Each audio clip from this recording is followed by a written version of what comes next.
ಉಮೇಶ್ ಅಂತ ಬೆಂಗಳೂರಿನಿಂದ. ನಮಸ್ಕಾರ ಉಮೇಶ್ ಅವರೇ. ಸರ್ ನಮಸ್ತೆ ಸರ್. ಉಮೇಶ್ ಅವರೇ ಹೇಳಿ, ಏನು ಪ್ರಾಬ್ಲಮ್ ಇದೆ ತಮಗೆ?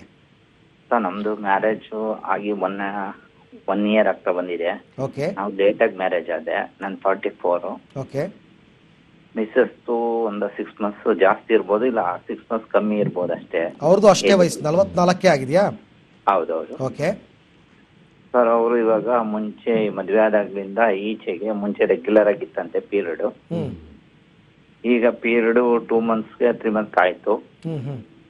ಟೆಸ್ಟಿಂಗ್ ಎಲ್ಲ ಇದು ಮಾಡಿದ್ವಿ, ಇದಾಗ್ಲಿಲ್ಲ. ಮತ್ತೆ ನಮ್ದು ಏನಾಗುತ್ತೆ, ಶೀಘ್ರ ಸ್ಖಲನ ಆಗುತ್ತೆ ಬೇಗ.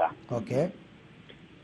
ಹಂಗಾಗ್ಬಿಟ್ಟು ಇದಾಗಿದೆ. ಅವ್ರು ಇವಾಗ 3 months ಆಯ್ತು. ಅವ್ರಿಗೆ ಹಾಗೆ ಚಾನ್ಸಸ್ ಕಮ್ಮಿ ಇದೆ, ಹಿಂಗೆ ಪೀರಿಯಡ್ಸ್ ಸ್ಟಾಪ್ ಆಗೋ ಮೂಮೆಂಟ್ ಇದೆ ಅಂತ ಹೇಳಿದ್ರು.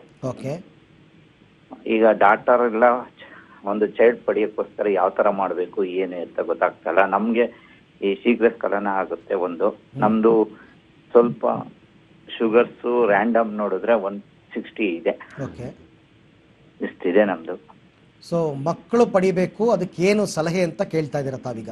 ಹೌದೌದು, ಮತ್ತೆ ಶೀಘ್ರ ಸ್ಖಲನ ಆಗುತ್ತದೆ. ಓಕೆ ಡಾಕ್ಟ್ರೆ. ಮೊದಲನೇದು ಮಕ್ಕಳದು, ಎರಡನೇದು ಶೀಘ್ರ ಸ್ಖಲನಕ್ಕೆ ಈಗ ತಾನೇ ಉತ್ತರ ಕೊಟ್ಟಿದ್ವಿ. ಬಹುಶಃ ಅವರು ಕೇಳಿರ್ಬೋದು. ಹೌದು ಹೌದು. ಅಕಸ್ಮಾತ್ ಕೇಳಿಲ್ದೇ ಇದ್ರೆ ಯೂಟ್ಯೂಬ್ನಲ್ಲಿ ಮುಂದಿನ ವಾರ ಬರುತ್ತೆ. ಮುಂದಿನ ವಾರ ಯೂಟ್ಯೂಬ್ನಲ್ಲಿ ಅದನ್ನ ಹಾಕ್ತಾಗ ನೋಡ್ಕೊಳ್ಳಿ. ಈ ಕಾರ್ಯಕ್ರಮ ನಂಬರ್ ಜ್ಞಾಪಕ ಇಟ್ಕೊಂಡು, ಯಾಕೆಂದ್ರೆ ಅದನ್ನ ಮತ್ತೆ ಪುನರಾವರ್ತನೆ ಮಾಡಿದ್ರೆ ಬೇರೆ ತುಂಬಾ ನಮ್ಮ ಕಾರ್ಯಕ್ರಮದಲ್ಲಿ ಶೀಘ್ರ ಸ್ಖಲನದ ಬಗ್ಗೆ ತುಂಬಾ ಸರ್ತಿ ಸಲಹೆ ಕೊಟ್ಟಿದ್ದೀವಿ. ಈಗ ಇವರು ಮೊದಲನೇದು ಈಗ ಮಗು ಆಗಬೇಕು. ಇದು ಏನಾಗ್ತಾ ಇದೆ ಅಂತಂದ್ರೆ, ರೈಲ್ ಆಗ್ಲೇ ಹೊರಟು ಬಿಟ್ಟಿದೆ. ಓಕೆ.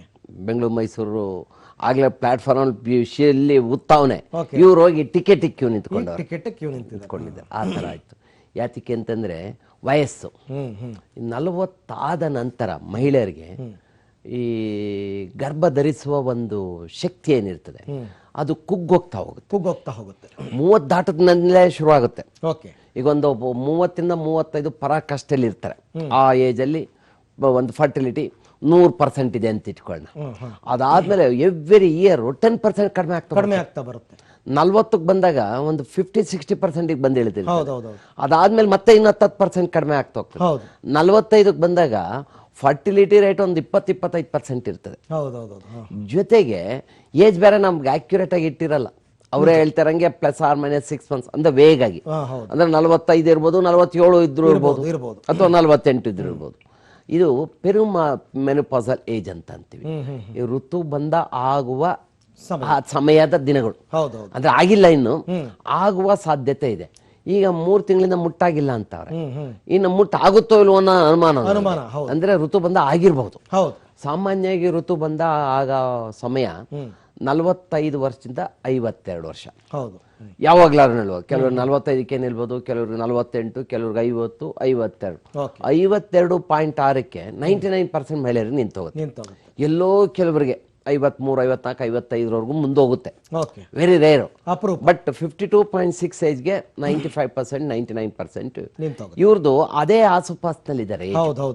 ಸೊ 45 ದಾಟಿದ ನಂತರ ಈ ಋತು ಬಂದ ಆಗ ಸಾಧ್ಯತೆ ಇದ್ದಾಗ ಏನಾಗುತ್ತೆ, ಅಂಡಾಶಯಗಳು ಅಂಡಾಣುಗಳನ್ನ ಉತ್ಪಾದನೆ ಮಾಡೋದಿಲ್ಲ.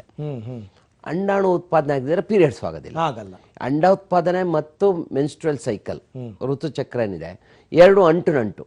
ಯಾವ ಮಹಿಳೆಗೆ ಅಂಡಾಶಯದಲ್ಲಿ ಅಂಡಾಣು ಉತ್ಪಾದನೆ ಆಗ್ತಾ ಇಲ್ಲ, ಆಕೆಗೆ ಮೆನ್ಸ್ಟ್ರುಯಲ್ ಸೈಕಲ್ಲು ಆಗೋದಿಲ್ಲ.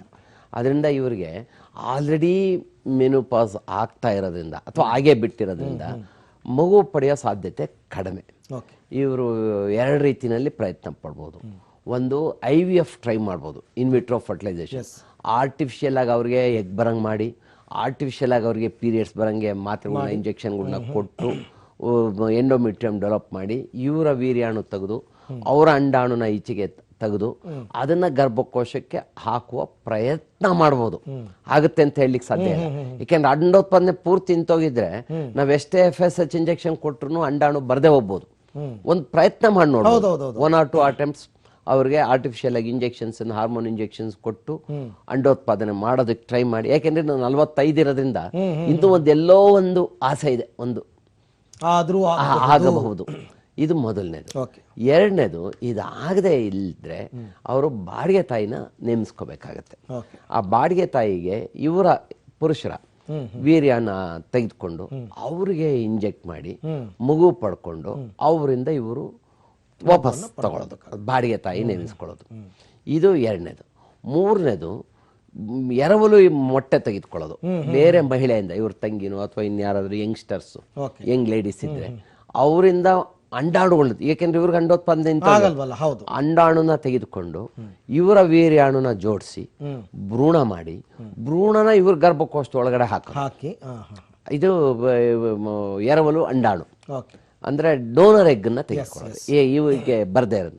ಈ ಮೂರು ಟೆಕ್ನಿಕಲ್ ಯಾವ್ದ್ರಲ್ಲಾದ್ರೂ ಒಂದನ್ನ ಆದಷ್ಟು ಬೇಗ ಮಾಡಿಸ್ಕೊಳ್ಳೋದು. ಯಾಕೆಂದ್ರೆ ಇನ್ನೂ ಒಂದ್ 2-3 ವರ್ಷ ಆದ್ರೆ ಪರ್ಮನೆಂಟ್ ಮೆನೋಪಾಸ್ ಆಗೋಗಿ ಆ ಒಳಗಡೆ ಗರ್ಭಕೋಶದ ಎಂಡೋಮೆಟ್ರಿಯಂ ಕೂಡ ತಿನ್ನಾಗೋಗ್ಬಿಡುತ್ತೆ.